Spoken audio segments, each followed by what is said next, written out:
కవిశేఖర శ్రీ పానుగంటి లక్ష్మీ నరసింహారావు గారి ఆంధ్రుల బృహత్ సంహిత. ఈ మాటని మధునాపంతుడు సత్యనారాయణ గారు తెలుగువారి బృహత్ సంహిత అన్నారు. నేను పానుగంటి వారి అన్నా కనుక మళ్ళీ వారి రాకుండా ఆంధ్రుల బృహత్ సంహిత అని పెట్టాను. బృహత్ సంహిత సాక్షి 5వ భాగం 15-12-20. కవిశేఖర పానుగంటి లక్ష్మీ నరసింహారావు గారి ఆంధ్రుల బృహత్ సంహిత సాక్షి 5వ భాగం 15-12-20. అందులో 5వ భాగం ఏంటంటే నాటక ప్రదర్శనం. దాని గురించి ఈ ప్రసంగం కూడా ఒక విధంగా సారంగధర నాటక ప్రదర్శన విమర్శనతోనే ప్రారంభమే. ఈ ప్రసంగంలో విపులంగా చర్చించేదేమిటంటే నాటకాలలో ఎన్ని దిక్కుమాలిన మలుపులు మెలకువలు చూపించైనా సరే నాటక కవి దాన్ని సుఖాంతం చేసి తీరాలా అని ఒక ప్రశ్న. కవికే ఇంత నియమం ఎందుకు? ప్రకృతిని అనుసరించి పోవాల్సిన అతడు భరతవాక్య మాంగళ్యం కోసం ఎందుకు ట్రాకులాడాలి అని ప్రశ్న.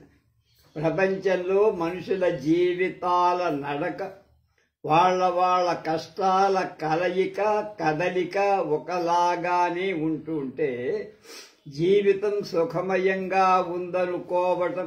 ఉంటుందనుకోవటం ఆత్మవంచన కాదా?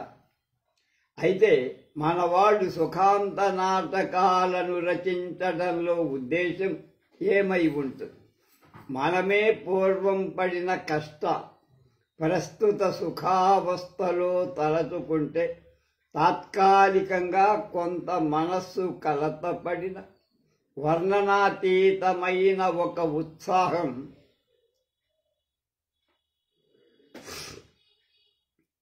ఔన్నత్యంతో కూడిన ఒక విచిత్ర ఆనందం మన మనస్సులో మొలక వేస్తుంది. మనకు కష్టాంత నాటకాలు లేకపోవటం లోటే ట్రాజెడీ. కష్టాంత నాటక దర్శన అనుభవం వల్ల ప్రజలకు మనస్సులో సంతృప్తి, ప్రాపంచిక వైరాగ్యం, దైవం మీద మనస్సు అలాగే మరలటం, మోక్షం సంపాదించాలనే కృషి వంటి పరమ సద్గుణాలు పొడతాయి అని జంఘాల శాస్త్రి అభిప్రాయపడ్డారు. కిందటిసారి ఉపన్యాసంలో సారంగధర చరిత్ర ప్రదర్శనాన్ని గురించి ఆయన చెప్తున్నాడు. కరపాద ఖండనం అంటే కాళ్ళు చేతులు నరకడం పొందిన సారంగధరుడు యమసదనానికి పోవటానికి బదులు 4వ అంకంలో తండ్రి ఇంటికే వచ్చారు. ఖండింపబడిన కాళ్ళు చేతులు యథాస్థానంగా అదుక్కుపోయాయి. పరలోక ప్రయాణ సన్నద్ధమైన అతని ప్రాణం తిరగా చిలక కొయ్యకు మూట తగిలించి స్థిరపడి చావక తప్పని వాడిని చావనీయకుండా ఎందుకు ఉంచాలరా? చచ్చిన వాడిని కూడా తిరగా దేవతా మహాత్యాలతో బతికించాల్సిన పని ఏమైనా ఉందా? సావిత్రి సత్యవంతుల చరిత్రలో సత్యవంతుడు సంపూర్ణంగా చావలేదా? చిత్ర విచిత్ర సృష్టికర్మ కలనా కోవిదుడైన కవి బ్రహ్మ తిరుగా అతన్ని ముక్కున ఇంత ఊపిరి అతని ధర్మమా అని పోయలేదా? అల్పాయుష్యం అతని నుదుట వ్రాసిన ఆ బ్రహ్మ రాత పెరుమాళ్ల శెట్టి పెన్సిల్తో కొట్టేసి ఈ భూలోక బ్రహ్మ పూర్ణ ఆయుష్యాన్ని కలిగించలేదా? జగసృష్టికర్త అయిన బ్రహ్మ మాట ఎవరి వద్దైనా సాగుతుంది, కానీ గ్రంథకర్త అయిన కవి బ్రహ్మ వద్ద సాగుతుందా? తన ఇష్టమే ఇష్టం, తన రాజ్యమే తను. తన మాటే మాట, తన వ్రాతే వ్రాత, నిరాఘాటవచ పాటవ సంపన్నుడు కవి. అలాగే నిరంకుశ క్రియాచరణ దీక్షా దక్ష. పుట్టని వాళ్ళని పుట్టిస్తాడు, గిట్టని వాళ్ళని గిట్టిస్తాడు, గిట్టిన వాళ్ళని బ్రతికిస్తాడు. సృష్టి చక్రాన్ని ఇలా సవ్యాపసవ్యాలతో జోక్యం లేకుండా ఇష్టానుసారంగా తిప్పుతూ ఉంటాడు. బ్రహ్మాది దేవతలు అతని కళానికి బదులు తన నాటక పాత్రలలో ఎవ్వరికైనా అసాధ్య కష్ట అవసరాలు సిద్ధిస్తే తన ఇష్టానుసారంగా ఏదైనా ఒక్క దేవతను చెవులు పట్టుకొని నలిపి ప్రత్యక్షపరచుకొని ఆ నాటక పాత్ర మహాకష్టాలన్నీ మంచు విడిపోయినట్లుగా చేస్తాడు. యోగాభ్యాసానికి, మహాతపస్సుకు, భక్తి విజ్ఞానాలకు లొంగని దేవతలందరూ అతని బాతుటీకకు అధీనులై ఉంటారు. ఈతని మనస్సు మిక్కిలి కనికరం కలది. నాటకాంతంలో ఎవ్వరిని కష్టాలలో ఉంచడు. యథోచితంగా అందరికీ ఏదో ఒక సహాయం ఆచరించి వారి ఎడుమూలలు కష్టాలను గడిపి వారి రంగం నుండి పొమ్మంటారు. కానీ కష్టాల నుండి ఎత్తికెత్తుకొని చింత హృదయంలో కట్టుకొని కంట నీరు పెట్టుకొని మాత్రం ఎప్పుడు పొమ్మనడు. చరిత్రకు విరోధమని జంకడు, సత్యానికి దూరమేమో అని సందేహింపడు, ప్రకృతి నైజానికి వ్యతిరేకమేమో అని తొంకడు, అలాగే ప్రాపంచిక వైఖరికి భిన్నమేమో అని తటపటాయించడు. కింద భూమిని పైకి తోసి పై ఆకాశాన్ని కిందకి లాగి మనుష్యులకు ఆకాశగమనం ఇవ్వడము, పక్షులకు వచన రచనా పాండిత్యం ఇవ్వడము, పశువులకు ప్రబల ధిషణాచనత్వం ఇచ్చే కనపడని దేవతలను కనిపించేట్లుగా ఏదో ప్రళయోద్దండమైన ఒక పన్నుగడ పని పర్యవసానంగా పాత్రలకు ద్రష్టలకు పరమానందం ఇస్తారు. ఇచ్చి తీరుతారు, అన్యథా ఎన్నడూ చెయ్యడు. అది కవి ఇంత నియమం ఎందుకు పెట్టుకున్నాడు? కవి ప్రకృతిని అనుసరించి పోవాల్సిన అతడు భరతవాక్యమాంగళ్యానికై ప్రాకులాటం ఎందుకు? ఇది చిత్రంగా ఉందే. అవనిలో అందర చరిత్రలు ఆనంద పర్యవసానాలేనా?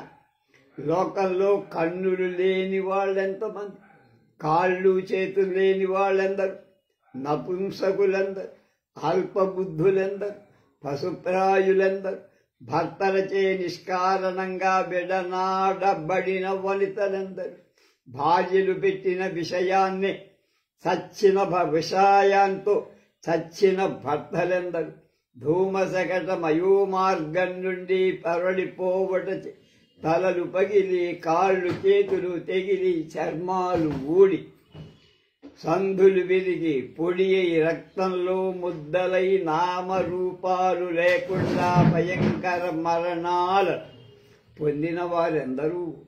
మహాక్షామంలో అన్నం లేక, కాయ గవరులే కసరు లేక, త్రాగ మంచి నీరు లేక, చింత అంబలి త్రాగు, రేగడ మంటి మరు బురదలు తాగు, అదియు లేక కడుపు మాడిపోవ పస్తుబడి నక్కలాడి అస్థి పంజరాలై మహావ్యాధి పీడితులై శవస్వరూపం దాల్చి పశువుల్లాగా గడ్డి తింటానికైనా తలపడిన మహావ్యాధి పీడితులై శవస్వరూపాలను దాల్చి పశువుల గడ్డి తినటాకైనా తలపడిన అది కూడా దొరకక అలో లక్ష్మణ అంటూ ఏచి తమ రక్తాన్ని తామే త్రాగి తమ పచ్చి మాంసాన్ని తామే తిని గుండెలార్చుకొని పోవా కన్నులు లొట్టలు పడ కడుపులు వెన్నునంట కాడులు లటలటలాడు కడుపులు నింపుకోవటానికై కన్న బిడ్డలను కాల్చుకొని తినటానికి కూడా సిద్ధమై దిక్కుమాలిన ప్రాణాలు ఎంతకును బోక చావో చావో అని మూల్గి మొరపెట్టగా స్థానం నుండి నాభి చెదిరిపోవగా గుండెలవసిపోవగా స్వల్పంగా ఏ మూలను అంటిపెట్టుకున్న ఆ కొస ఊపిరి కూడా ఎగిరిపోవగా జీవాలు అంటుటకైనా అవకాశం లేకుండా శుష్క కాష్టాలై గతించిన వాళ్ళెంతమంది. మహాయుద్ధాల్లో వడలు తెలియకుండా పోరాడుతూ కరుక్కుమని కత్తివేటుతో కసెక్కుమని తెగేటువంటి పోటుతో ఢామ్మనేది తుపాకి పిక్క పాటుతో ఎక్కడ వాళ్ళక్కడే కూలి వెంటనే ప్రాణాలు పోక పడియుండ వెనుకటి పంక్తిలోని భటులు గుర్రపు డెక్కలతో ఇనప మడమల చెప్పులతో తమ గుండెల పుండ్ల మీదను తల బీటల మీదను ఎక్కి తొక్కి యుద్ధం చేసి తెగగా వారి రక్తాలు తెరవబడిన వారి నోళ్లలోనూ ఎత్తబడిన ముక్కు రంధ్రాలలోనూ పడి అవసాన శ్వాసమైన ధారాళంగా పోవటానికి అభ్యంతరం కలిగి కెక్కుమని సావబోతుండగా పైన చీమవ్రాలగా పర్వతమంతా బరువుకు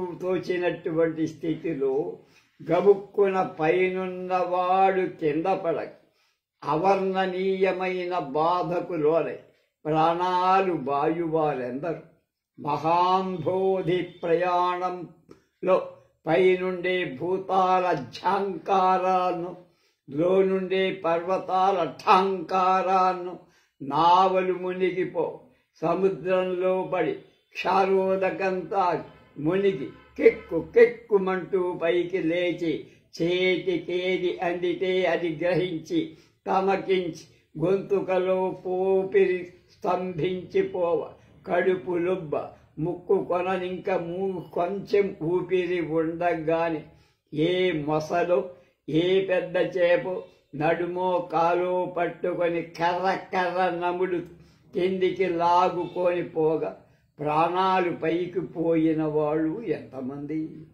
మహామారి వ్యాధి తగులగా మరుజు హత్య చేసిన నేరగాండుల పట్టుకునే ఇండ్ల నుండి తల్లిదండ్రుల నుండి తల్లుల నుండి సోదరుల నుండి భార్యల నుండి కన్న బిడ్డల నుండి కరుణారహితంగా వేరు చేయబడి శ్మశానం మీదుగా ఉండే గుడిసెలలో పడవైపబడి సంధి మహావ్రణ బాధచే గొంతు నరాలు తెగిపోవునట్లుగా గోండ్రిస్తూ అష్టోత్తర శతం పర్యంతం ఎగబ్రాకిన మహాతాపం గొంతు నులిమిన కోడివలే కొట్టుకుంటూ నడుమ కొంత నివృత్తి కలిగినప్పుడు తగ అని సంజ్ఞ చేయగా చూసువాడు లేక వినునాథుడు లేక ఆదరించువాడు లేక ఎప్పటికో వంతు అని అనుసరిస్తూ వే బాలిక నాడు ఏ మాలవాడు పాక వెలుపల నుండే తొంగి చూసి మాత్రలను మందు సీసాలను మొగం మీద గెలవాటు వేయ వ్రణాలు పగి వరదలుగా పక్క నుండే వ్యాధిగ్రస్తుల ప్రాణ ప్రయాణాలను చూసి హృదయ కోశాలు పగిలిపోవ కాసంత చేయూతనిచ్చు గతి లేక బాధాతి కథచే మతి లేక అన్నోదక కర్ణానుబంధాలు లేక అంతఃపురికేగిన వారు ఎందరు. ఇలాంటి ఉపద్రవాలు ఇలాంటి ఉత్పాతాలు ఇట్టి అవాంతర ప్రళయ లోకంలో ఎందరు ఎన్ని రీతులు ఎంత దారుణంగా బాధించి చంపుతున్నాయి.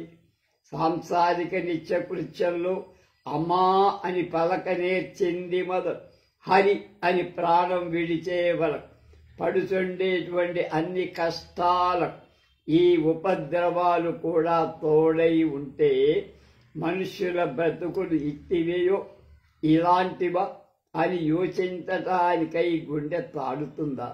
ఆహా ఆహా, ప్రపంచం ఇంత కష్టభూయిష్టమై ఉండాలా? ఎక్కడ చూసినా కష్టమే, ఎక్కడ చూసినా చావే, సుఖమే లేనట్టున్నది. సుఖమనిన మనం అనుకొనదైన సుఖ ఆభాసమని వేదాంత విద్యాపారగులైన మహాత్ములు, ప్రపంచ సార పరిశోధన క్రియాకుశలులైన నవరోక్ష అపరోక్ష జ్ఞానులు శిలాక్షరాలుగా శాసించి ఉండగా ఇంకా ప్రపంచంలో బాధ తప్ప మరేముంది? ఇట్టి బాధను అవిచ్ఛిన్నంగా బతకటానికే పరమాత్మ మన్ని సృష్టించాడా? అతడు అంత నిర్దయాత్ముడా? ఈ కష్టాలన్నీ మనం తెచ్చుకొన్నవి, మనం అనుభవింప తగినవి. వాటిని నివారించటానికి భగవంతుడైన ప్రత్యక్షం కాదగిందే. అదెట్లు? సుఖాన్ని ఎప్పుడూ కోరుకునే నరుడు కష్టాన్ని కోరుకుంటాడా ఎక్కడైనా? అది ప్రకృతి సిద్ధం కాదే, కనుక అలా ఊహించటానికి వీల్లేదే. ఇంతకంటే విరుద్ధం ఉంటుందా? ధూమశకటాన్ని నిర్మించిన మహాధైశాలికైన ఈ దినం ఎన్ని గంటలకు శకటం తిరగబడుతుందని, తన్మూలంగా జననాశనమవుతుందని గ్రహించటానికి బుద్ధి కలిగి ఉంటాడా? అలా ఎరగక అతడి ఎక్కి ఉండిన కూడా చావకుండా ఉంటాడా? ఈ మరణం బుద్ధిపూర్వకంగానే తెచ్చుకొందా? అలా చచ్చిన జనులందరూ ఎరిగి ఉండియే చస్తున్నారా? తెలిసి నావలు మునుగుతూ చచ్చిన వాళ్ళందరూ చావును అపేక్షించే సముద్రయానానికి సమకట్టారా? అలాగే వ్యాధులచే చచ్చిన వాళ్ళంతా మనపూర్వకంగానే మరణిస్తున్నారా? అయ్యయ్యో, మనం ఇలా చేసినట్లు మాడిన సత్తామని ఎరుగుదుమా? స్వప్నంలో అయినా అలాంటి తలపు మనకు లేదే. అలాంటితో మనం కష్టాలను మనమే తెచ్చుకొన్నామని పలకడం పెద్ద సమంజసమా? సాహసంగా ఉన్నట్టు కదా అది? అట్లాగే ఉంది, కానీ యథార్థంగా లే. జీవులు అనాథులు అయినను దైవ సృష్టిలోని వాళ్ళు పశువుల కంటే భిన్న జ్ఞానశక్తి కలవ. మంచేదో చెడేదో, కాసు బంగారమేదో కాకి బంగారమేదో, బల్లేదో గట్టేదో, పై తడుకు లేదో లోని సారమేదో, అపథ్యమేదో పథ్యమేదో, భగవత్ ప్రసాదిత జ్ఞాన తేజోదేశాన్ని కనిపెట్టి నిరాకరణీయాన్ని నిరాకరించి అవలంబనీయాన్ని అవలంబించి కృతార్థులు కాదగినవ. అలాంటి వాడు మగము మొరుగులకు మోసపోయి రంగు తడుకులకు రంజిరి పై బింకాలే పరమార్థ శాశ్వత చిహ్నాలని నమ్మి దిగుడు బావియే ఆకాశ పుష్పకమ్మని తలచి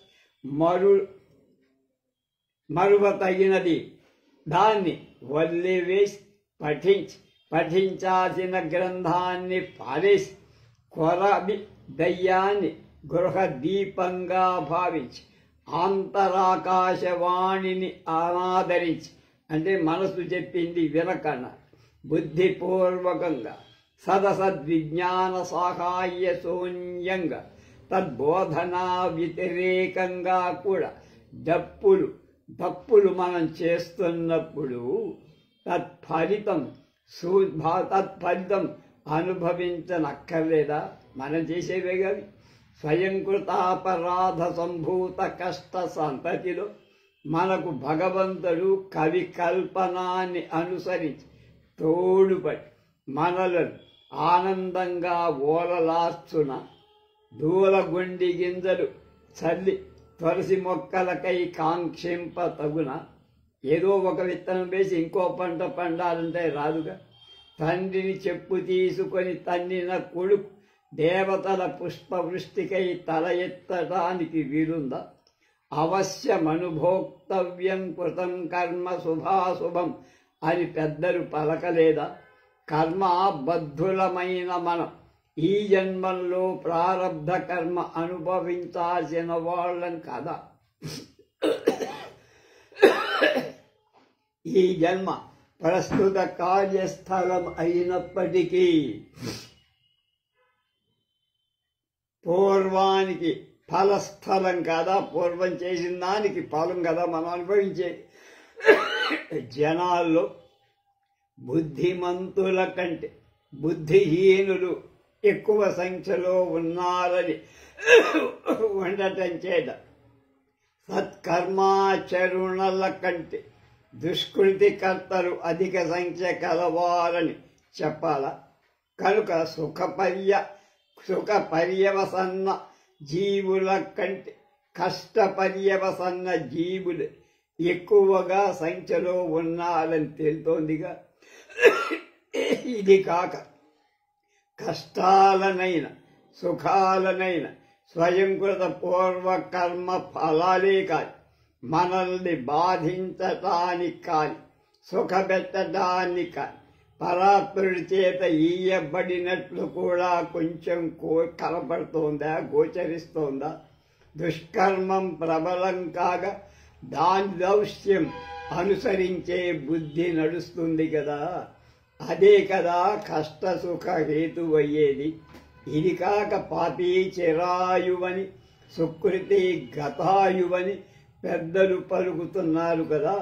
తన్ను భజించిన వాళ్ళని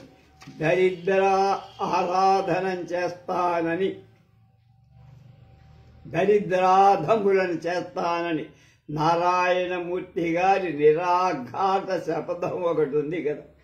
ప్రబల బాధలు సహింపలేక లేదన్న మాట వినక దరిద్రుడి మొగం చూసేసరికి కన్నీరు ఆపుకోలేక అడిగిన వాళ్ళకి అడుగన వాళ్ళకి అడిగిన దాంటే ఎక్కువగా ఎంత ఇచ్చినా సంతుష్టి కనుక పిడికిళ్ల కొద్దీ దోసిళ్ల కొద్దీ ధనాన్ని బేదలకు కుమ్మరించే వితరణశీలులకు ఇంటిలో మట్టి పాత్రలు, గోడలపైన మాన్యపు వేలపు జీట్లు, వీధిలో పట్టుకొని పోవటానికి వచ్చిన భటులు ఆహా ఆహా ఏమి వింత! లెక్కబెట్టి సంచులకు దినానికి ముమ్మారు మూతులు కట్టి భిక్షకై వచ్చిన వారిని చేదరించి కొట్టి ఇంటి కొంత ఒక్క దీపాన్ని పడుకునేదా వేళ వెలుగబెట్టి కడుపునకు కావలసినంత తినక గోతి దగ్గర నక్కలాగా పెట్టె దగ్గర నిద్రాశూన్యుడై వేచి ఉండి హరిహరి అనే వాడితో అపశకునమని దెబ్బలాడి వృద్ధులకు గట్టి అందులో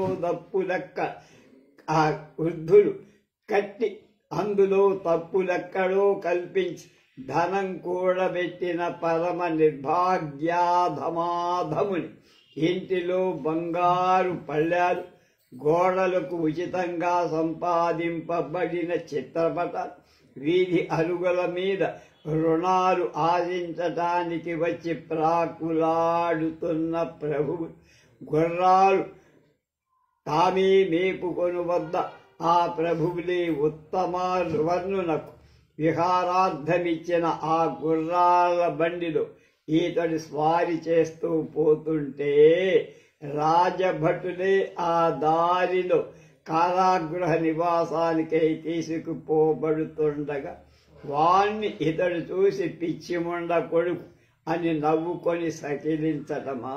ఆహా ఏమి వింత!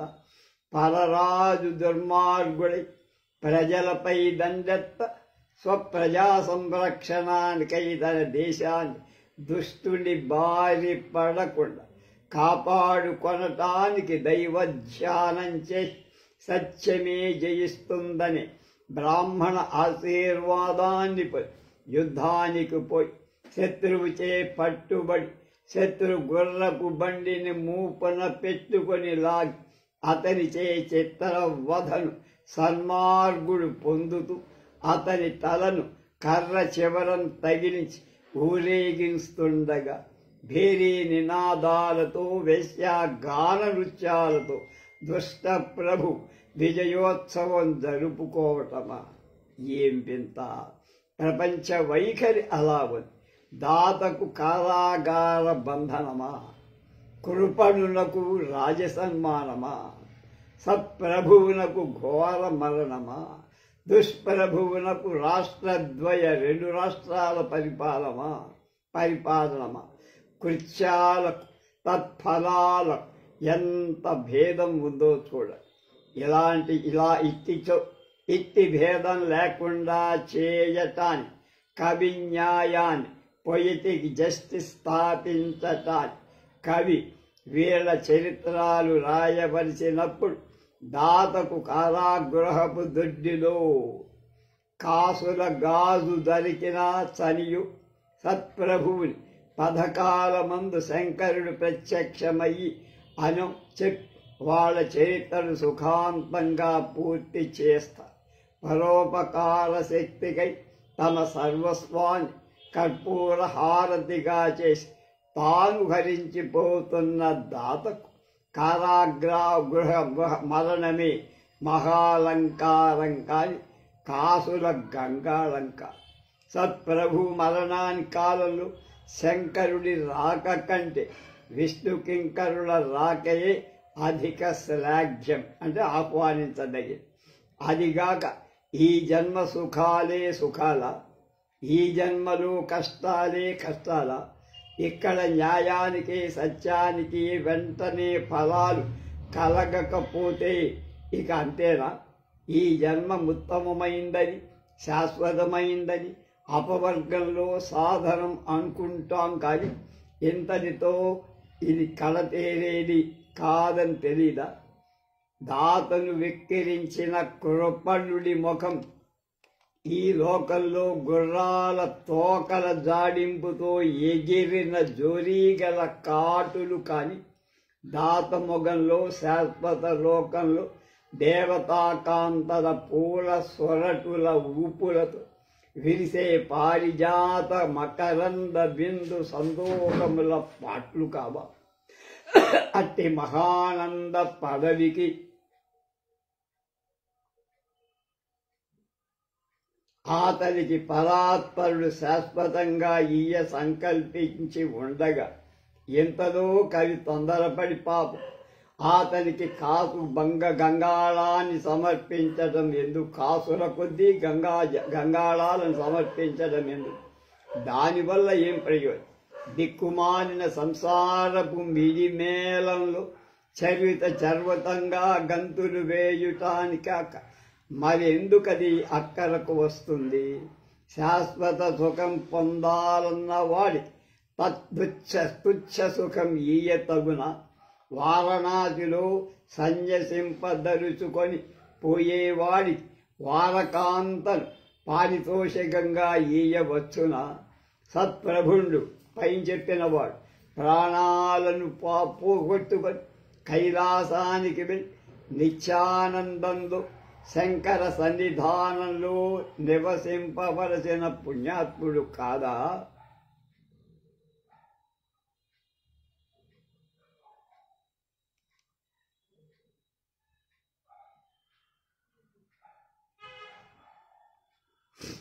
అలాంటి అతని కవి ఎలా ఆదరించాడు? అతని దేహమంతా వదిలిపోవటంతోనే కానబడదలచిన శంకర దేవుడు 2 గడియలకు పూర్వమే కనపడేట్ చేస్తారు. అలా చేయటమే కాదు, శంకరుడి చేత అతనికి కైలాస గమన ప్రతిబంధకం కూడా కలగజేయించి ఈ పాడు లోకంలోనే ఇంకా నిలిపారు. అది అతనికి ఉపకారమవుతుందో అపకారమవుతుందో కవి ఆలోచించుకోవటానికి అవకాశం లేని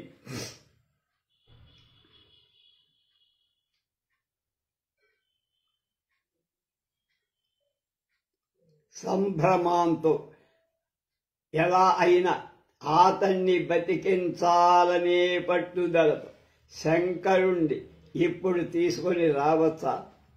అతడు ఎవరికైనా ఇలాంటి అవస్థల్లో ఈ దినంలో ప్రత్యక్షమయ్యాడా?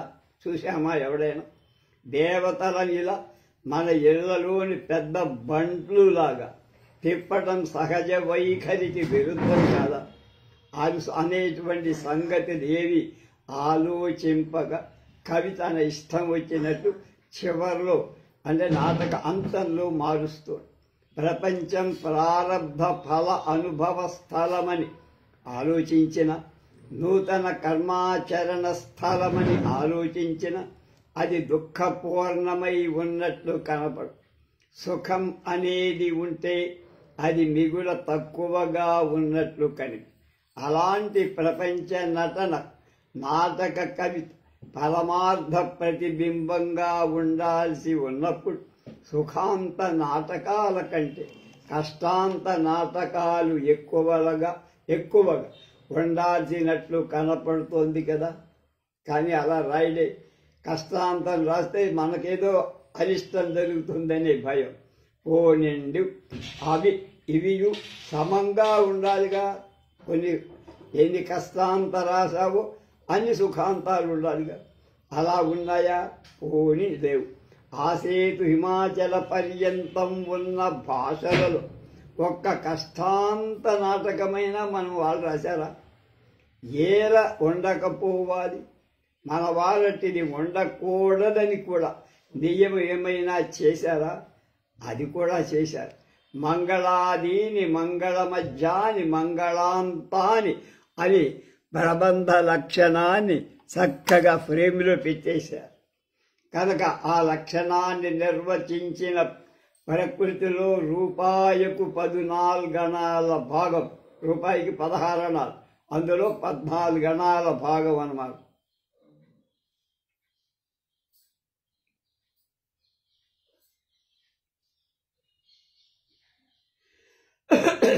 పనికి రాని దానిగా మనవాడు పరిహరించే చేశారు. మిగిలిన ఈ బేడకాసు 2 అణాలంటే బేడ పూర్వం, ఆ బేడకాసు ఆవరణ మందులో మూర్ఛకటికాకారుని మొదలు ఈ సారంగధర చరిత్రకారుడి వరకు అందరూ గిర తిరుగుతూ గుడుగుడు గుంజాలాడుతూ పిష్టపేషణంగా అంటే పిసికి పెండిని పిట్లా పిసుకుతారు వర్ణించిన ప్రకృతులని వర్ణిస్తూ చెప్పిన వాక్య సందర్భాన్ని కొద్దిగా మార్చి చెబుతూ భాషాంతరీకరిస్తూ శబ్దాభిప్రాయ చౌర్యం అవలీలగా చేస్తూ ప్రకృతి జ్ఞానం తప్ప మిగిలిన అన్ని సందర్భాలలో అన్ని అవకతవకలతో ఒకరిపై ఒకడు దాటిపోవటానికి ప్రయత్నిస్తున్నారు. యూరప్ ఖండంలోని గ్రీకులేమి, ఇంగ్లీషు వాళ్ళేమి,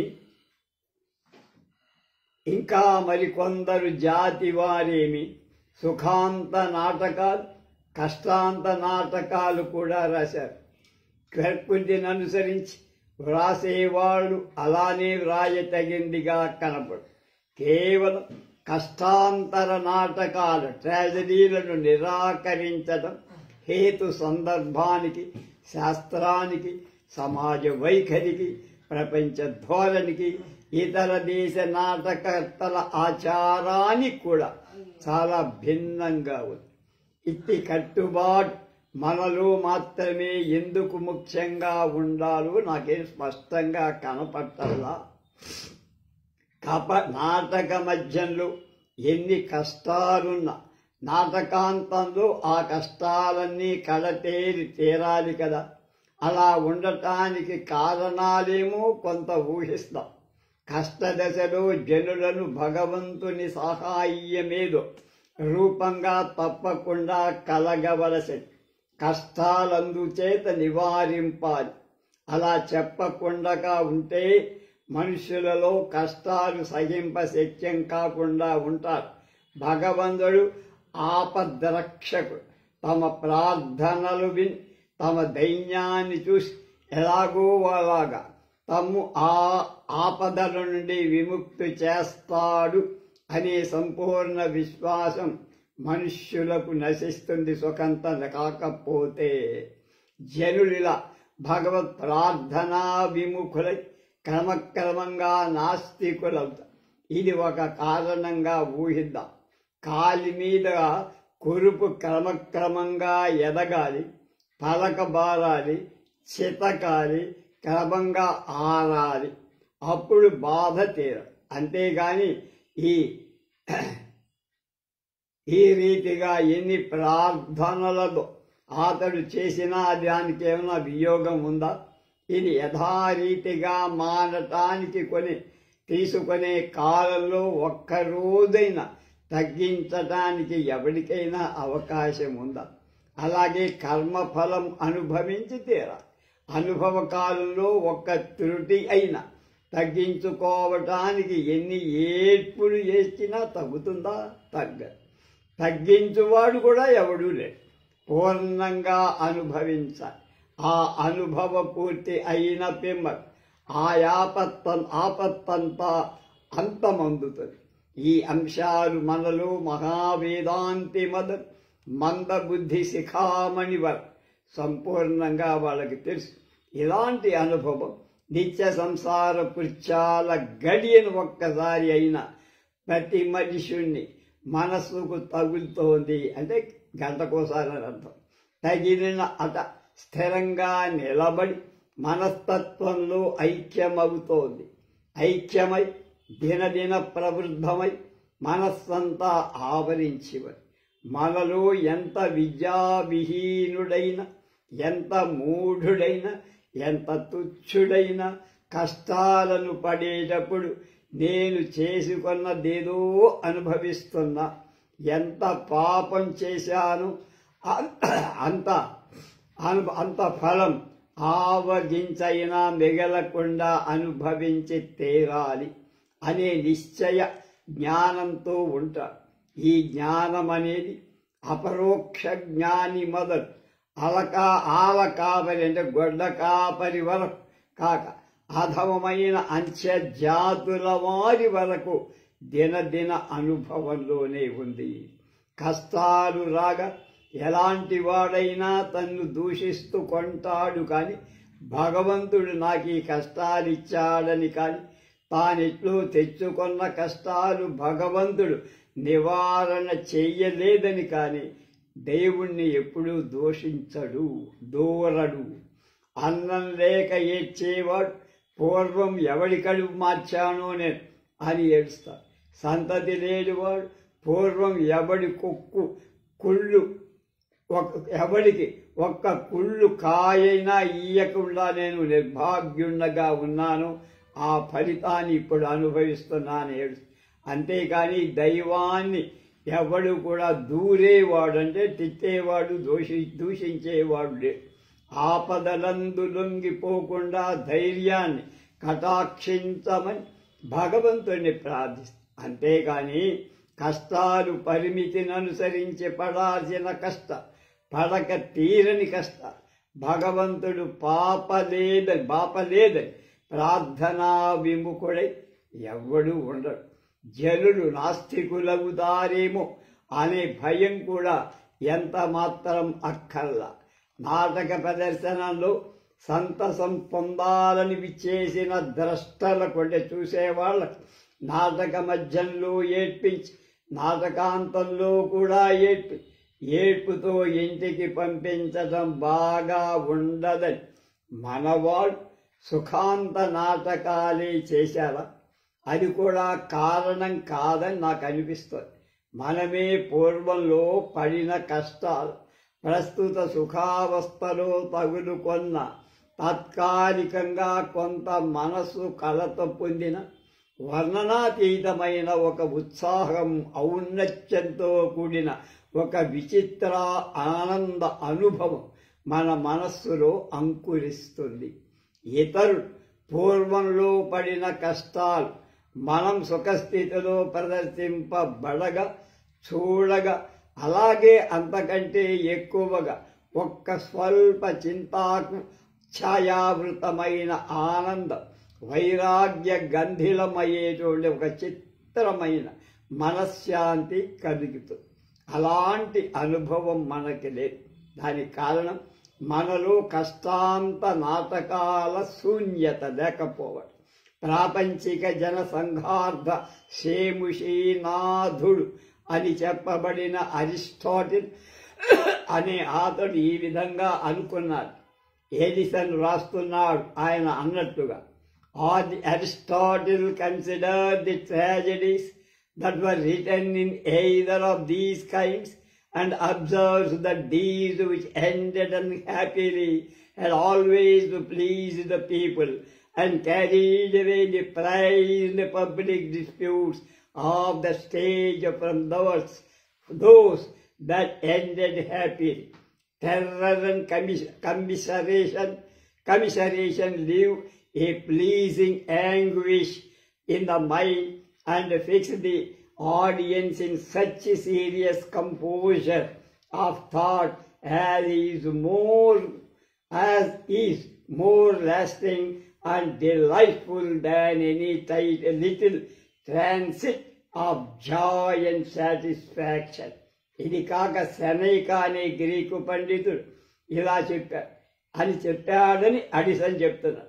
A virtuous man struggling with the misfortunes in such a spectacle as gods might look upon with pleasure, and such as it is when one meets within the representation of a well-written tragedy. Diversions of this kind wear out our thoughts, everything that is mean and little. They cherish and cultivate that humanity is the ornament of our nature. They soften in solace to the affliction and subdue the mind to the dispensation of providence and God. ఇలాంటి ఉపయోగాలు ఉన్నట్లు బుద్ధిమంతులు చెప్తున్నారే ట్రాజెడీలో. ఇదంతా ఉపయోగప్రదమైన, అది ప్రకృతికి ఎంత మాత్రం భిన్నం కానిది అయినప్పుడు అలా ఆచరింపకపోవటానికి కారణమేమిటి? ఇది కాక ఒక కవి ఇలా అన్నట్ట, మానసికి నున్నదేదైనా లేనిదగు, లేనిదేయుండదగినది, లేనిదానికి ఏడ్బతగినది, ఉండి లేక ఏడ్పు లేక, లేక ఏడుపే బ్రతుకగు లోకమందు. ధనము, రాష్ట్రము, కీర్తియు, తరుణిమణియు ఏదో పైబడదని ఎప్పుడేడ్వలయు, వస్తు వ్యర్థానికో బ్రతుకువాడే కాని బ్రతుకు కొరకని బ్రతికెడువాడు లే. కనుక ప్రతి మనుష్యుడికి తనకు లేనిదేదో ఉండాలని మహా అభిలాష పొందుతూ ఉంటాడు.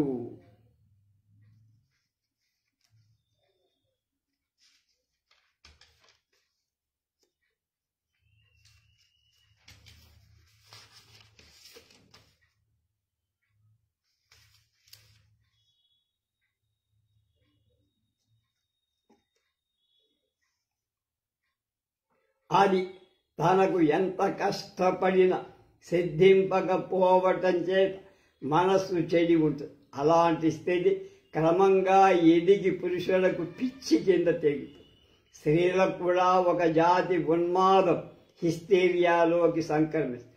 మనస్సులలో జనులకు ఇలాంటి బాధించే అసాధ్య వాంఛలను తొలగిస్తే కాని వాళ్ళు బాగుపడి బతకలేరు.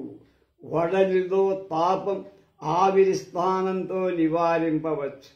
రక్తంలోని అపరిశుద్ధ సుగంధి కషాయం వల్ల దాన్ని తీసేసుకోవచ్చు. భుజించిన కఠిన పదార్థం ఏదైనా ప్రేగుల్లో చిక్కుకొని బాధిస్తే ఆముదం తాగి దాన్ని తొలగించుకోవచ్చు. కొద్దిసేపటి కిందనే మింగిన వత్సనాభిని అంటే విషాన్ని రాగి చెలుముతో తాగించి పైకి తోసేయచ్చు. కానీ మనస్సులో పట్టి బాధిస్తున్న ఈ విషక్రిములను ఎలా నివారించచ్చు? దానికి ప్రధాన చికిత్స కష్టాంత నాటకాలు, ట్రాజడీస్. మహారాజుల, చక్రవర్తుల, సామాన్య జనులకు లేని అప్సరసల వంటి అనేక స్త్రీ, దాసదాసీ జన సమూహం, గజ అశ్వాది వాహన, పరిమితి లేని ధనం, రాష్ట్ర పాలనం మొదలైన అనేక వైభవాలు కలవాళ్లై ఉంటారు. చక్కని కాంత దొరకలేదని లోపల ఏడ్చే మనుషులు మహాసుందరులైన రాజ్ఞీమణులతో ఒకదాని చేతనైనా విటుని ప్రోత్సాహంలో విషప్రయోగం చేయబడిని చంపబడిన మహారాజు చరిత్ర ప్రదర్శింపబడగా చూసేటువంటి వాళ్ళ కొంత కాంత ఉన్మాదం తీరిపోయి, ఇంతే కదా, మనకు ఈ అశ్వపాలకుడైన శ్రద్ధకుడు లేకుండటం చేత మనమే అదృష్టవంతులమని బుద్ధి తెచ్చుకొని నోరు మూసుకొని పడి ఉంటాం.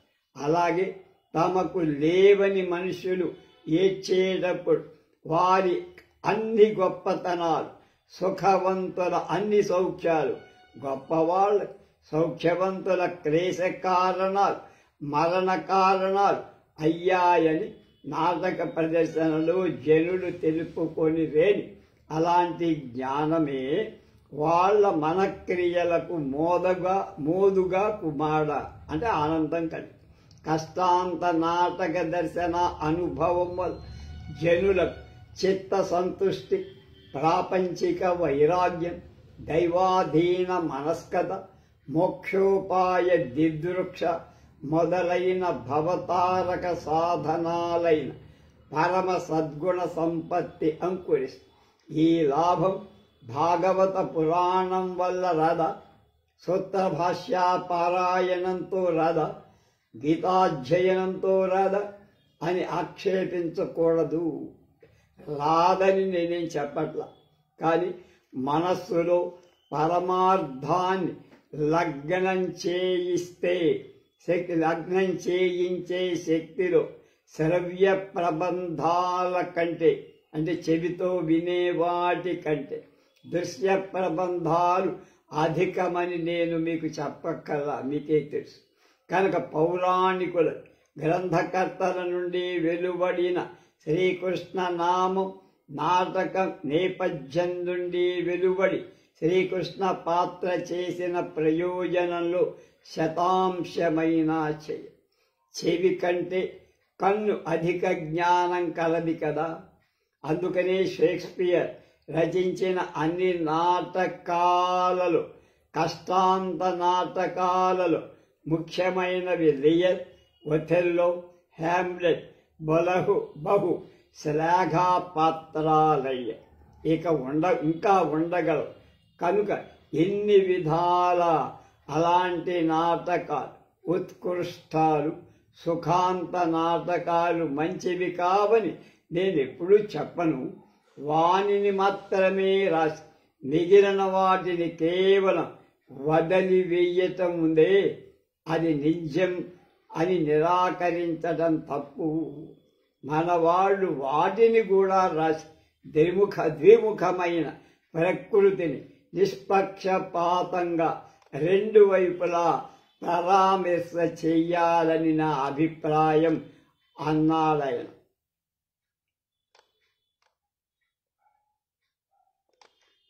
6. నాటక ప్రదర్శన.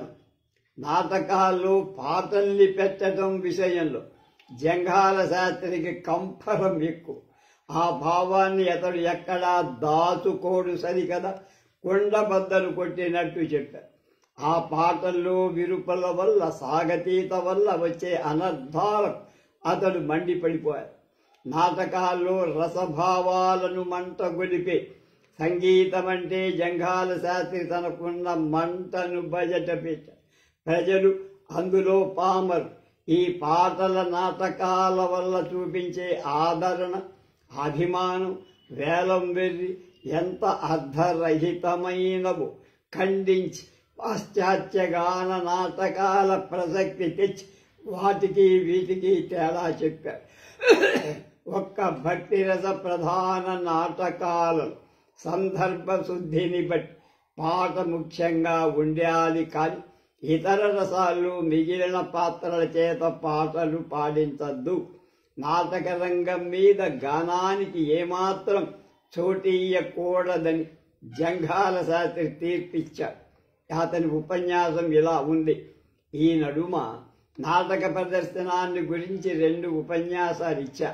వాటిలో మొదటి ఉపన్యాసం పాటల నాటకాల ప్రాశస్త్యం చెప్పబడి, దాసరి భాగవతాల్లాగా, దాదినమ్మ కలాపంలాగా, గరిట నాటకంలా, రత్సబల్ల గొల్లవేసపు గోలల పాటల నాటకం పామర జనరంజకాలు మాత్రం నోటనున్న ధూమచ్చదపు తోట కట్టెల కర్ణాలంకారంగా చేసి, నెత్తినున్న చినుగుల గుడ్డలు ఎగదీంత కప్పుగల శ్రోణీమండలం కింద సుఖాసనం చేసి, భామా కలాపపు పందిరికెదురుగా పక్కలను పరుసలేక, క్రమం లేక, బొటన వ్రేళ్లపై, మడమలపై, ముంగాళ్లపై, పెర్రలపై, ఒంటి తాట తొడలపై, మోకాలి చిప్పలపై కూలబడి, తలనెత్తి నోళ్లను తెరచడానికి అవకాశం ఉన్నంత చోట్ల శక్తి వంచన లేకుండా తెరచి, పందిరి కింద పండు కోతిలాగా పళ్ళు ఇకిలిస్తున్న హాస్యకరుని కోరు కుళ్ళాయిపై ఉన్న బర్రె పంగనామాలు పెట్టినవా కుట్టినవా అని పూర్వపక్ష సిద్ధాంతాలు చేస్తూ, దీని సెగ భామవేషమింత బయటపడదేమిరా అని భామాకథాలాప కర్ణనోత్కంఠాకుంఠతను వెల్లడిస్తూ, ఈ నడుమ అనాహూతుడై అనపేక్షితుడై వెర్రి వేషంతో వేంచేసిన వేణుగోపాల స్వామిని చూసి, అమ్మ ముండా కొడకో, గంపెడు గుడ్డలతో గంగిరెద్దులాగా ఉన్నావేంట్రా, ఓలి నువ్వురా పట్టు సాలిదాని కూడుతున్న బాపన పద్దన్నవా, చాలురా, ఈ పాటికి నీ ఆట కట్టిపెట్టి వచ్చినట్టు చాప మీద కూలబడి. మనసబు గారు మండమోపు అనే భావంతో వేడుదాములకు కానీ రాదా ఏమి అని భామా శైలూషికా విరహ బాధ అసహనం చేత విసుక్కుంటున్న భామావేశం తెర దాటి వచ్చి రేగుప్తిపై అడుగో చంద్రుడు ఉదయమయ్యే అనే దరువును దొరకబుచ్చుకొని పైన పందెరాకు ఎగిరేటట్లుగా పాడు, కింద నేల ధూళి రేగేటట్లుగా వెనకనున్న కీచురాయిగాడు దడదడ 4 అడుగులు ముందుకు వేసి తలను సత్యభామ పెర్రలపై దబాయించి ఉసిదెబ్బల మార్పులననుసరించి ఆ సత్రాజితీదేవి సవ్య శ్రోణీ భాగాలపై టొకాయించేటువంటి కోడిలాగా, రైలు కోతలాగా కూస్తుంటే శబాస్ అనే చెవిలు ఊడ తీసుకుంటే శిరకంపనాలు చేస్తూ భామను నేత్రాల చేత కన్నాల చేత కబడిస్తున్న ఎవడైనా సందడి చేస్తే, అబ్బా ఒక్కటే గోల విన్నేగురు అని అంతకంటే ఎక్కువగా గోల చేస్తూ పదపద్మాలు తడబడసాగినమ్మ అనే పాటకు భామ తొడా వేయునది అని తరచుతూ, కాన భరత విద్యా పరీక్ష నైపుణీ ధ్వరీనది శోభిల్లే పామరు మూఢులు నాగరికత గంధశూన్యులు ప్రపంచాజ్ఞానాభావులు ఈ పాటల నాటకానికి బడి అనతగినవ. ప్రతి పద ప్రస్తుతి ప్రధాన ప్రవీణులై ప్రకాశింపవలసిన వాడు. అంతేకాదు శ్రవణంలో శబ్ద సౌష్ఠ గ్రహణమున్నవాడు, తలలో గుణగ్రహణమున్నవాడు, హృదయంలో రసగ్రహణమున్నవాడు, వాటిని ఏమాత్రం మెచ్చదగినవాడుగా. అవి కేవలం అసందర్భత దుర్భర అనౌచితి భూయిస్తారు అప్రాజ్ఞతాకాలు, అస్వాభావిక సిద్ధాలు. అవి అమ్మవారి జాతరలు, సుబ్బారాయుడు షష్ఠిలు, పల్లెటూళ్ళ పూర్వం ఆడబడే వీధి భాగవతాల కంటే ఎక్కువ అని చెప్పకూడదు. ఏదో ఒక గొప్ప ఊహ ఉండాలి కానీ ఊరక వ్రాసతారా. నాటకాలతో పాటు పాటలుండాలి అనే వాళ్ళ నమ్మకం. అట్లా అంటే ఔచితమని వాళ్ళ అభిప్రాయం. అలా లేకపోవటం నింజమని, అసందర్భమని, అస్వభావమని వాళ్ళ నిశ్చితం. అలా వ్రాయని వాడు కవే కాడని వాళ్ళ నమ్మకం. అలాంటి మనోనిశ్చయమే, అలాంటి అహంకార బుద్ధే వారికి లేకుండా పోతే వారిలో కొందరు విద్యాదేశ శూన్యుడైన కాళిదాసుడు, పాత్రౌచితి గంధాభావుడు కాళిదాసుడు, ప్రాపంచిక జ్ఞాన దరిద్రుడైన కాళిదాసుడు,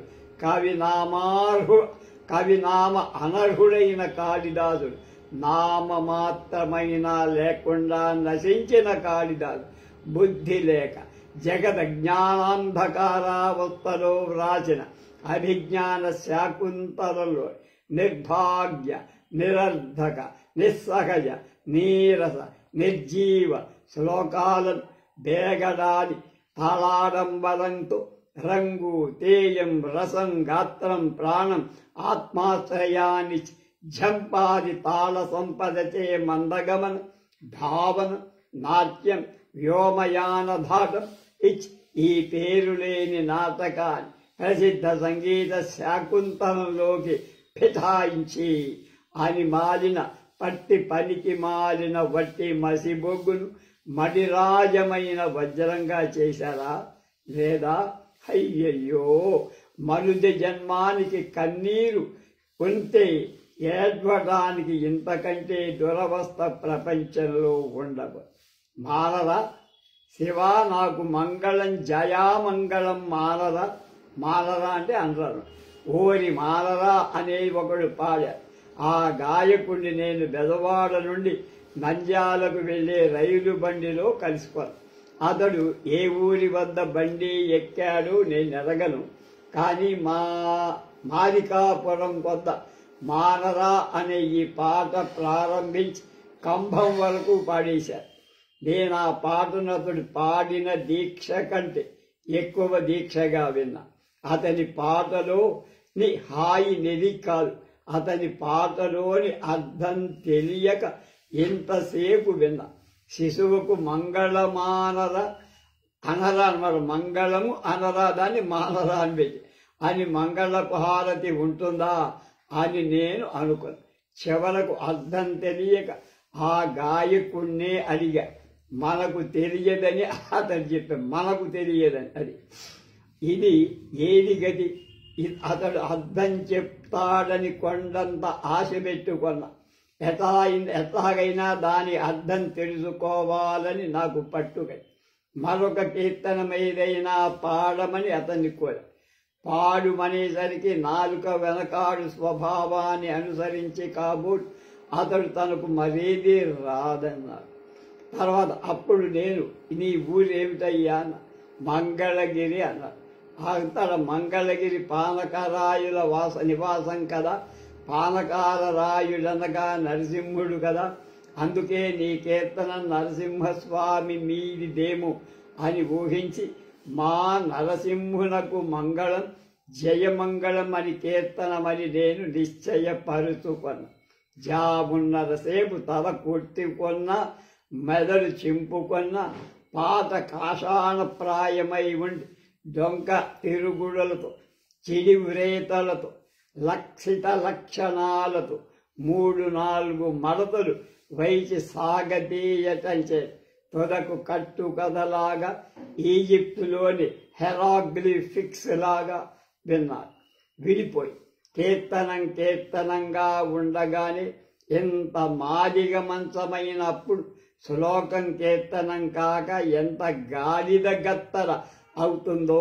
శ్లోకంలోని శబ్దాలకు గానపాకంలో దీర్ఘమున్న చోట హ్రస్వం, హ్రస్వమున్న చోట దీర్ఘం దాపురిస్తే అదుకకున్న చోట విరుపున్న చోట అదురు స్తంభిస్తే నిలువున్న చోట సాగుడు, సాగుడున్న చోట విరుపు. ఈ ఘనీభవింప తాళపు దబాయింపుల దారిని బట్టి శ్లోకంలో కొంత భాగం 2-3 ఆవృతులుగా జోడింపులు తిరుగువ్రేతలు పడగ శ్లోకమంతా సంధి సంధిని విరిగి ఎముకలు లట్టలాడ, చర్మం తెగి వ్రేలాడ, రక్తం కాల, కండలు క్రొవ్వున కలిసి ఊడిపడ, ప్రేగులు తొట్టలుగా భీభత్వ స్వరూపంతో పడిపోవ, కటిక వాణి దాగలిలా కడుహేయమై మసక మక్షికా పిపీలకా సంకులమై దుర్గంధభూయిష్టమైన సంగీత శాకుంతలమంతా చండాల శాకుంతల అయిందా లేదా? ప్రథమ రూప కవితాపీఠం పాకీ పెరలుగా చేసే పాపం మనకెందుకు? ఆ మహాకవి లేఖన వైఖరిని బట్టి సంగీత సందర్భమే నాటకంలో ఉండకూడదని కనబడుతోంది కదా. ఉన్న శ్లోకాలు కూడా గాన ధోరణితో చదవ తగినవి కాదని కూడా ఆయన అభిప్రాయమైనట్టుగా మనకు తెలుస్తోంది కదా. ఈ అంశాలను గురించి నాటక అర్హ వృత్త పరిశీలన సమయంలో విపులంగా చెబుతా. ఆ అనే ఒక అక్షరాన్ని ఉచ్చారణ భేదాన్ని బట్టి భేదార్థాలు అవుతాయి కదా. అందువల్ల భేదరసం ఉద్బోధించు కదా. ఒకసారి ఒక ప్రశ్నార్థకమవుతుంది, అదే ఆశ్చర్య రసం. ఒకసారి తీవ్ర కోపరసం, ఒక్కొక్క మారు కరుణ, ఇంకొకసారి భయానకం, ఇంకోసారి సాంక్షేపణ నిందాగర్భం హాస్యరథం ఉచ్చరించే సందర్భంలో ఉద్బోధిస్తాయి. ఆ అనేది అన్ని రకాలుగా కవి హృదయాన్ని గుర్తు తెలుసుకుని పాత్ర ఔచిత్యాన్ని పరిగణించి అర్ధ సందర్భాన్ని అవగణించి యథోచిత రసాన్ని యవ బీజాగ్రమత్రమైన మారిపోకుండా కంఠరవంలో ప్రమాదమైన అపశృతి వెలితే కంపం కలగనీకుండా అక్షరాభ్యాస ప్రథమ దినంలో పలుక నేర్చుకొనిన 2వ అక్షరం ఉచ్చరించటంలోనే ఎంత భయం, ఎంత దీర్ఘాలోచనం, ఎంత జాగ్రత్త, ఎంత కుంకుపడరాని అన్ని తలలో రేగడి మన్నులాగా పెదడున్న ప్రతి మనిషి పొందవలసినట్టుగా కనపడుతోంది. అలాంటి చోట చిత్ర విచిత్రాది విచిత్ర విరామ సమ్మేళన సంభూత సర్వవిధ శబ్ద జ్యాలాన్ని నిర్లక్ష్యంగా, నిర్భీతిగా, నిస్సంకగా, నిరంకుశంగా, నిరాఘాటంగా రాగతాళాలతో లంకె వేసి రోకళ్ల పాట కింద, నడుగుల దంపుల కింద, అడుగుల దంపుల కింద, దందన పదాల కింద, బంబదరువుల కింద పడతీసి పాడి మడిచి మళ్ళీ పాడి చౌకంగా సాగదీసి పాడి మందర శృతిలో మండూక రవంతో పాడి పైకాలంలో పరుగున పాడి షష్టకాలంలో చావు పాట పాడి సంగతులో గలగలలు జారుడు ఎగుపులు కుమ్మని మింగుడు చొరచొరలు నమ్మని నమటలు చిత్తజల్లుగా కురిపించి పాడి ముక్తాయి తెచ్చి చేతులు మోది కాళ్ళు కొట్టి తల ఊపి నాటక రంగా పాట కచేరిగా నాటకశాలకు చేసిన జడల ఇంకా రసమేమిటి, ఉచితమేమిటి, శక్తి సందర్భమేమిటి, పాత్రత్వమేమిటి, కవేమిటి, కవిత్వమేమిటి, మనుషులేమిటి, మమజత్వమేమిటి, ప్రకృతి ఏమి, ప్రపంచమేమి, ప్రారబ్ధం తప్ప మరేమీ లేదు. ప్రపంచ కవి శిఖామణులు బ్రహ్మజాతి వజ్రమెవడు నాటకావ్యాంత రక్షణలు ఉదయాస్తమయాలు వృద్ధిక్షయాలు మాపు మత్సలెరుగని అమృతకరుడెవడు? అలాంటి కాళిదాసు తాను రచించిన అభిజ్ఞాన శాకుంతలంలో ఆంధ్ర కవులు ఆపాదింప చేసిన అధోగతిని పెట్టిన అంతిమావస్థను ఆర్థిక శ్రాద్ధ తంత్రాన్ని తన నిశ్శరీరాత్మతో చూస్తే ఎంత పాపం, ఎంత బాధ, ఎంత అవస్థ ఆ విధవుతాడో పొందుతాడు. నా విర్రే కానీ ఏమంటానికి ఏముంది, ఏమనుకున్నా ఏం లాభం. అలాంటి దురవస్థే సిద్ధించిన ఆంధ్ర కవులు లంగం బలగం సంపన్నమై అంగబల సంపన్నులయ్యు నేను ఏమనుకుంటున్నారు, ఏం చేస్తున్నారు? హరిశ్చంద్ర నాటకం సంగీత హరిశ్చంద్ర నాటకమై సద్గ్రంథ సముదాయం నుండి జాబళీ పుస్తకాల కింద పడిపోయింది కదా. సారంగధర చరిత్ర సంగీత సారంగధర చరిత్ర చచ్చేపోయింది కదా. సర్వ రాష్ట్రాలను కొనిపోయి సతీ సుతులతో కాశీకి పోయి వాళ్ళని అమ్ముకొని తన్ను మాలవాడికి అమ్ముకొని చచ్చిన ఒక్క కొడుకును శ్మశానంలో తగలబెట్టడానికి వచ్చిన సతీమణి దర్వారితో తెగ నరకపోనిన తర్వారంటే కత్తితనం. హరిశ్చంద్రుడి చరిత్రం సంతాప చరిత్రం అవుతుంది కానీ సంగీత చరిత్రం అవుతుందా? ఇంతకంటే అవాచ్యాంత అసందర్భాధికం ఉంటుందా? సంగీత సంఘ మరణం అని గ్రంథనామం తగ్గిపోతుందా? సంగీత శవ దహనం అనే పేరుతో గ్రంథం ఉండొచ్చా? హరిశ్చంద్ర నాటకం నేరెరుగు. ఆయన ఈ మళ్ళీ బెంగళూరులో చూశా. ఆయన రచించిన స్వతంత్ర నాటకాల్లో ఇదే మొదటి. వీరికి సంగీతలో అభిరుచి లేదు, వీరు పాడలేరు సరే కదా, ఇతరులు పాడినా వినరు. గాన రసగ్రహణ శ్రవణం వీరికి కానరాదు. అలాంటి వీరు రచించిన సత్యహరిశ్చంద్రం సరస సంగీత మంజరి అయిపోయి నాటకంలో సంగీతం ఎక్కడ ఉండకూడదు అనే నియమం వీరికున్నది. వీరి అభిప్రాయాన్ని తెలుసుకొని ప్రదర్శించాలని నియమం జనులకు లేదు. సంగీతం ఒక్క రసం తప్ప రూపకంలో నాటకంలో మరెక్కడా ఉపయోగింపకూడదు. ఆ రసం భక్తి.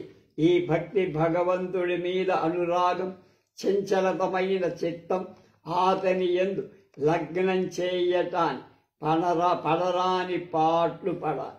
ఏదో ఒక ప్రతిమను ముందుంచుకోవాలి, దాన్ని తదేక దీక్షతో చూడాలి, దానిని నమ్మకంతో పూజించాలి, దానికి స్నానం చేసి ఆ తీర్థం తాగాలి, దానికి ధూపదీపాది షోడశోపచారాలు చేయాలి, దాన్ని ప్రేమించాలి, దాని విశ్లేషాన్ని సహింపకుండా ఉండాలి, దానికి సాష్టాంగపడాలి, దానినే సంసార తారక సాధనమని సంపూర్ణంగా నమ్మాలి, దాని నామాన్ని నిత్యం స్మరించాలి.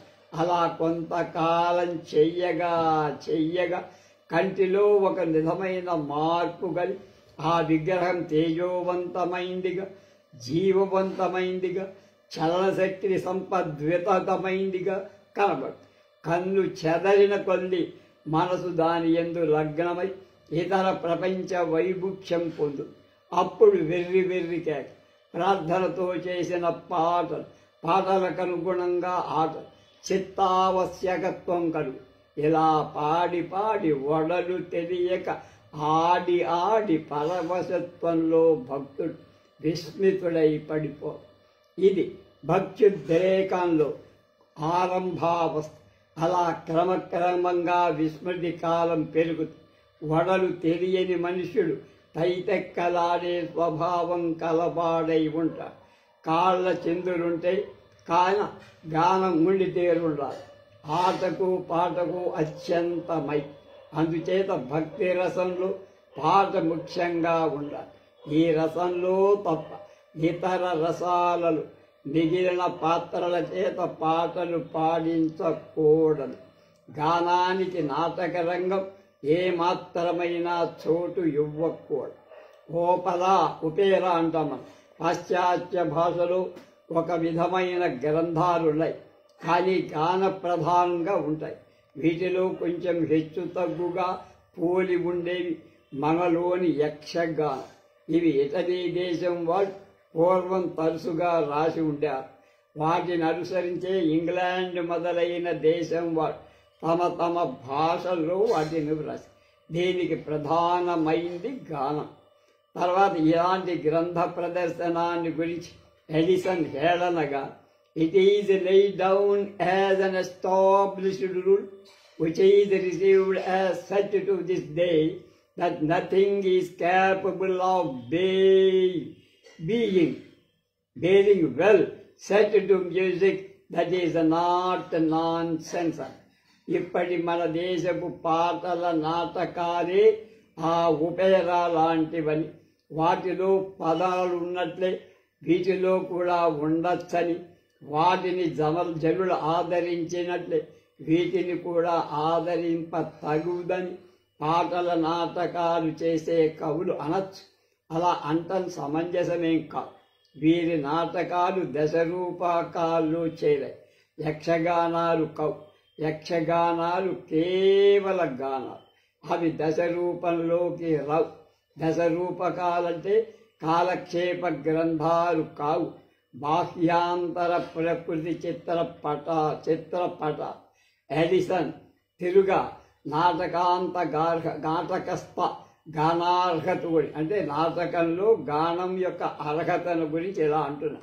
If the Italians have a genius for music above the English, the English have a genius for other performance of A much higher nature and capable of giving the mind a much robust entertainment. Would one think it possible at a time when an author lived that was able to ride the Phaedra and the Happy Roverus for the people to be so stupidly fond of the Italian opera as scarce to give a third day's hearing to the admirable tragedy? Music is certainly a very agreeable entertainment, but it would take the entire possession of our ears. If it would make us incapable of hearing, since if it would excite hearts and have a much greater tendency to the refinement of human nature, I must confess I would allow it no better quarter than Plato has done, who banishes it out of his commonwealth. ప్రకృతి పరిధిఫలాలై ప్రాశస్త్య పరిపూర్ణాలై ప్రదర్శక అర్హాలై ప్రజ్ఞాదాయకాలైన యథార్థ నాటకాలను బాటలు లేని కారణంగా చూడటం మానేసి సర్వవిధాలుగా దాని వ్యతిరేకాలైన పాటల నాటకాలు జనులు మౌఢ్యంలో చూడటం మనకు వెగటు కలుగుతం చేత ఎడిసన్ అలా రాశారు. అలాంటి సన్నివేశానికి మన దేశానికి గురుడు ఇప్పుడు ఏకాదశంలో ఉన్నాడు. ద్వాదశ జన్మానికి వచ్చినప్పుడు కానీ జనులకు ఈ తిక్క తగ్గదు. సోదరులారా, నాటకంలో వృత్తాలు ఉండతగుననే సంశయాన్ని గురించి ఈ రాత్రి ఉద్దేశించా. కానీ తదంశాన్ని గురించి కాసంతా కూడా చెప్పలేకపోయా. పాటల నాటకాల మాట ప్రస్తావనకి రాగా చిత్తం జిహ్వం కూడా అదే ధోరణిలో వెళ్ళిపోయాయి. వాటి గురించి ఎంత చెప్పినా ఇంకా చెప్పాలని ఉంది.